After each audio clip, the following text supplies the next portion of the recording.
জেলা প্রশাসকের সাথে কথা বলেছেন, সীমানা মহোদয়ের সাথে কথা বলেছেন।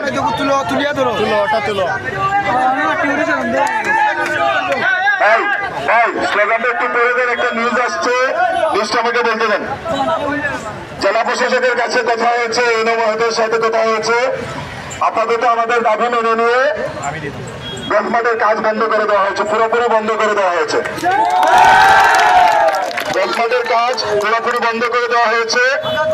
এখন আমাদের দাবি মানা হয়েছে। আমরা আরো জোরালোভাবে বলতে চাই, আমরা জেলা প্রশাসককে ধন্যবাদ জানাচ্ছি, পাশাপাশি ইউনো মহোদয়, পাশাপাশি আমাদের শমশেরনগর ইউনিয়ন পরিষদের প্রশাসক সাহেবকে ধন্যবাদ জানাচ্ছি। ওনারা আমাদের দাবি মানার জন্য যে কাজটা করেছেন বা মেনে নিয়েছেন, ওনাদেরকে ধন্যবাদ জানাচ্ছি।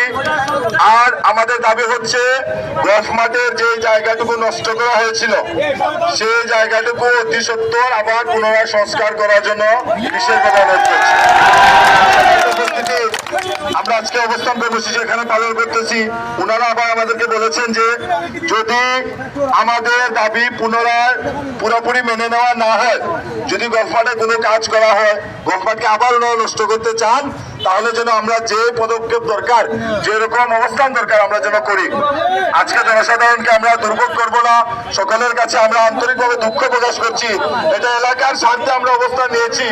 এই অবস্থানে আপনাদের সকলের একাত্মতা পোষণ আমরা একান্তভাবে কামনা করছি। ধন্যবাদ সবাইকে।